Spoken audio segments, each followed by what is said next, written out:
Do you guys think that some of the characters are a bit on the nose? Like, we know that, I mean, Littlefinger's name is Littlefinger and he's slimy, and do you think, like, the whole time you like, are there any redeeming qualities about Littlefinger, or even Cersei? Like, you know that she loves her kids and her family, but we also know that she is the villain. Like, are there any redeeming qualities about some of the characters, or are they kind of on point or on nose? No.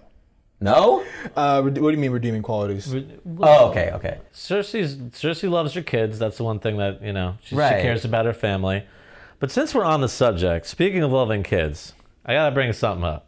Catelyn Stark is still shooting dirty looks at Jon Snow. 17 years later? I mean, the first time you just get over it and be like, I love you. You know, like, you eat dinner with this guy every day, or do you like... That was still holding on. Like in the first, in the pilot, they made sure to include a scene. John like slowly looks up, and she's like, that was some daggers exposition. at him. Like, if I was him, I'd be like, still. Yeah. I mean, how long are you gonna hold a grudge? That was some exposition that I felt could have been done a bit differently. Yeah. It was a little. I was like, okay, obviously she hates. Now we don't know why, but it's like. Yeah, that's the one thing that bothers me about that whole thing. Oh, and why is Jaime such a jerk to Ned? I don't get that either. Like, they're both soldiers. Like, why is he? Jaime's just like, "How you doing, Ned?" He's like the Regina George and Mean Girls. That's what I'm saying. That's what I'm saying. It's like, leave me alone. I'm trying to get to class. Do you think some of those in the pilot were a bit on nose, so that an audience could grab? Okay, this is the guy because it's so big. That's the guy we need to follow.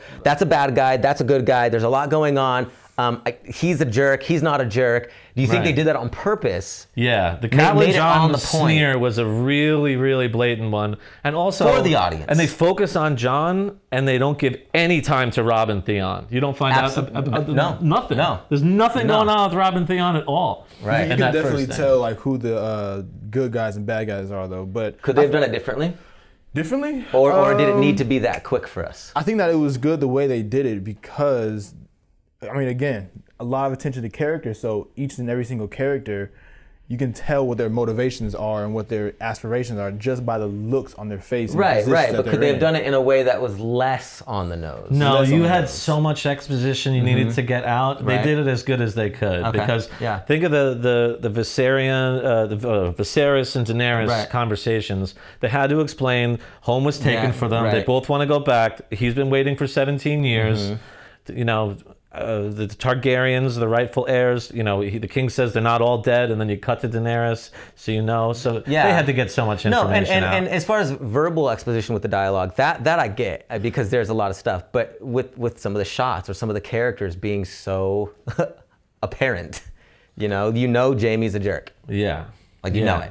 Yeah, you have to. I think that in terms of like the exposition, I think that's one of those David Fincher things where they do it in a way that seems very unobtrusive. I think it's totally obtrusive. Really? It is. It is. You have to find a way to hide it. You think it pulls you out of the story? Yeah. Once you notice it, you notice it. Go see Aquaman, okay? And because there's no setup to it, they have to be like, back in the day, and these are the 7 things, and this is the rule, and this is the plan, and this is what we have to do. And it's a conversation that two people that know each other would never have. Like, you would already know this. You would have already had this conversation long ago. It's you know, and Blake Snyder called it the Pope in the pool. Thing. It's you have to dump exposition in a clever way, and I think given how much they had to do a bunch of reshoots and stuff. Is my understanding. I disagree in the sense that I feel like the way they did their exposition made sense for each of the instances. So it wasn't just like, you know, just some random time where someone was just explaining all these things. Again, the conversations, I think, were weaved in a way that made exposition both necessary and understandable. They really did a good job in the showing Sansa at the beginning. She's really, really good at needlepoint. So you get that she's a lady and she's happy with it. And then if you pan to Arya, hers is hardly complete. And she's like giving Sansa a dirty look. And then she sneaks outside to shoot arrows. And then you get that she's a tomboy with anything. So that's what I'm saying. You don't need to show Arya going, I don't care about being a lady and all that stuff, because you just showed it with the action in contrast or something. Right, that's what I'm saying. Obviously, exposition with action is always the best, but it was very on the point. This Sansa is the lady, and Arya is the tomboy and the rough and tough kid. And did we need to see it so apparent, or could we have learned that over time? some of it you do learn over time, Right. But like Ned is about to kill 5 puppies in the middle, like it's nothing. Like right there. He's a kind and compassionate father who's just has no compunction whatsoever about slaughtering a bunch of young wolves in the just to spare them pain later. So you that's an action that shows who he is. Right, I see. Yeah. Yes, they definitely did. Just from that, they definitely did exposition perfectly in this. You know, they did it in a way that didn't seem odd or jarring by any means. Just from that, just from what y'all explained. And they did it with gossip too. When Jaime shows up, Arya says to Sansa, "That's the twin brother." Right. She says, "Will you shut up?" That's another good way. So you have sisters bickering, and in their bickering, you show exposition with Jaime. And then they do the same thing with Tyrion when he's in bed with the prostitute. She's like, I heard that the son of the king is a little lecher with all sorts of proclivities, and he's like, I'm also clever, and that's another way of showing it. But they had so much so much to get out, and they did a really good job hiding it. Right, and that's, I guess, why over 7 seasons, I mean, obviously you get to know these characters, and in a pilot you don't know if it's going to get picked up, so you have to do it in the best way possible in a pilot so that it does get picked up. But when Robert's in the crypt looking at Lyanna, he looks at her with all this pain in his eyes, and he says, I kill him every night in my dreams. So you don't have to have somebody saying, Robert killed Rhaegar in the field because of this. All you know is that little piece of information, I kill him every night in my dreams. You know, somebody that hurt her, he murdered, and that's another good way of getting exposition out while you're also doing something else, which is, you know, mourning over somebody that you love. That's a brilliant way of hiding exposition too. Perfect, yeah, they did exposition perfectly in this. I definitely think so. Daenerys. Brand. The king.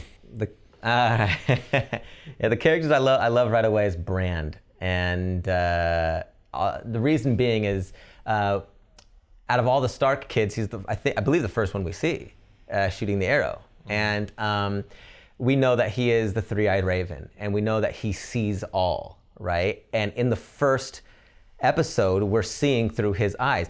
You know, bring Bran with us to the beheading. Don't look away. You know, he's the conduit for us in this first episode, and we are watching this beheading through 10-year-old Bran's eyes.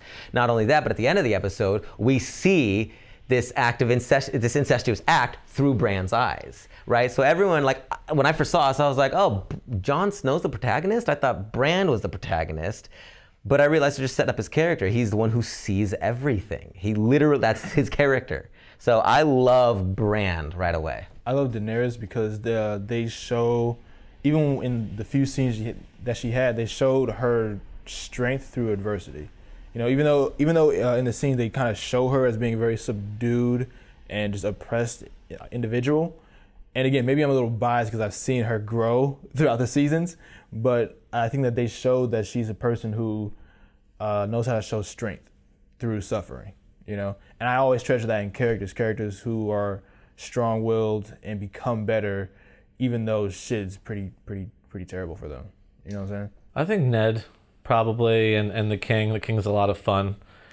Now that you look back at the pilot, Jon Snow had the classic, all the symbols of the classic protagonist, underdog, but you thought instinctively that it was Ned that was going to be the main character for all 8 seasons, and he's got the tough inner conflict, man of principle, definitely an accomplished soldier at the same time, and a great fighter. But the King is just fun. You know, he gets on off the horse, wants to go to the crypt, and his wife is like, well, they can wait, and he just completely ignores her, and, you know, I'm going to drink my way to an early grave, just admits it, but you know that he won the throne by force, so he's a badass at the same time. Great casting. Oh yeah, and all the performances are grand. Yeah, the actors that they got in this. Lena Headey is incredible as Cersei, and you just hate her. And you know, Nicholas Coster-Waldau is Jaime, and you know, Peter Dinklage is great. As for the way the acting was done, the performances, I keep talking about Daenerys just because she's my favorite character in this, but I'm just saying, in the little scenes that she had, there were moments where they would just show her face, and you could just see, you know, her own inner conflict. You could just see the subtext that she's giving you just through her eyes. And I think that in terms of performance, that's probably the best I've seen in a while. And she does that in each episode that she's in. So that just shows the amount, like the amount of skill that was put into this, you know. She lowers herself into the really hot bath. They have the steam coming off of it at the beginning. I missed that the first time I saw it. No, you like, don't want to wait it's too hot. Yeah. That was one of the things I remembered mostly because I was like, why is she doing that? Oh. She can. Yeah. I thought that was just a figure of speech. You don't want to wake the dragon. You don't want to make me mad. I was like, maybe I should start using that line, but I didn't know they meant it literally. Well, it's great at this season too. Just a little touch on that. You know, she can get in the scalding hot water and not be affected by it. And you think it's because she's so scared that she just wants to numb herself to the pain that she's about to feel. That's not what it is. No, she's not feeling the heat, right? She's the blood of the dragon, right? And and then you see the brother get the molten gold crown, and it burns his flesh. Alive. Spoiler alert. And he can't take the heat. And literally, that was one of the best scenes ever.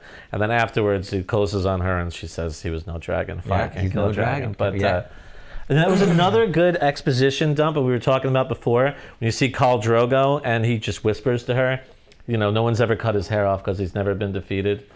I just want to throw that in there as the way you don't see anything from Drogo, but you just know, that he is the most badass guy. But he doesn't say a word except the word no, like 3 times with her. But, you know, they do a great job of setting up characters, and you know that there's so much more beneath the surface. Mm-hmm. There was a particular attention that I noticed for Jason Momoa's character that really showed him, even though he was in this very, very, very few times, but it was just when he was there, you felt his presence. And I think that was done excellently through score. You said he had tension, or he created attention? He created attention. Okay. An atmosphere of, I guess you could say, fear.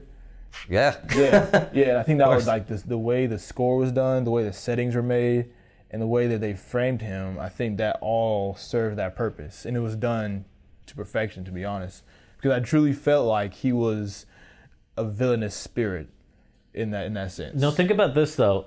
So many of the great characters aren't even in the story yet. There's no Oberyn. There's no Stannis. There's no Melisandre or Littlefinger or Varys. You haven't even met any. Bronn. You know. And the Hound is pretty much my favorite character, and he looks like he's so unimportant that he's in the background right now. So many of the best characters we haven't even met yet. They I noticed they did that with Daenerys again. There's a scene where her brother and some other guy was talking to her. She was sitting in the background just completely out of focus. You know, if you notice that, they do that quite a bit. What did that mean to you? Well, to me, it showed her how subdued she was, the lack of power that she had. And then as time progresses and she becomes more strong, she becomes more in focus. Not only that, she becomes more powerful. And, you know, that just little thing I noticed, and I was just like, wow. That really shows growth through both character and story. Yeah, the Hound too. They show him when the king first pulls up. They just one quick close up of him with the Hound mask, pulling up his mask, just showing you his face, and then a very, very quick conversation with him later with Tyrion, which I didn't even remember happened until I just saw it right now. But the Hound has more lines than Robb and Theon in the pilot. So they were setting him up to become something important. And now you see, like, oh, they did set that up to become important. Because if the dragon eggs aren't going to hatch, why would you even have them as part of the story to give to Daenerys? If they were just going to hang up on the wall forever. Now I realize it should have been obvious that they were going to hatch. But at the time, I thought it was just a wedding gift. You know? I'm not gonna lie, I kind of felt that was gonna happen just because I was like, okay, medieval times, they have eggs. Oh yeah, those are definitely gonna hatch. Something's gonna happen. They can't just let those just be there. Something has to pop off. Yeah. Oh, I'll say that for later. Cersei. Character. I don't hate her right away. Jaime. I think he's annoying. I hate the king. Well, you pushed a little kid out of a window. That's not enough for you to No, that's hate true. him? No, that's true. That's true. I hate the king just You hate because the of the king? way. Yeah, look at this character. Yeah, that's true. Yeah, I see that. I see that. Disgusting. Yeah.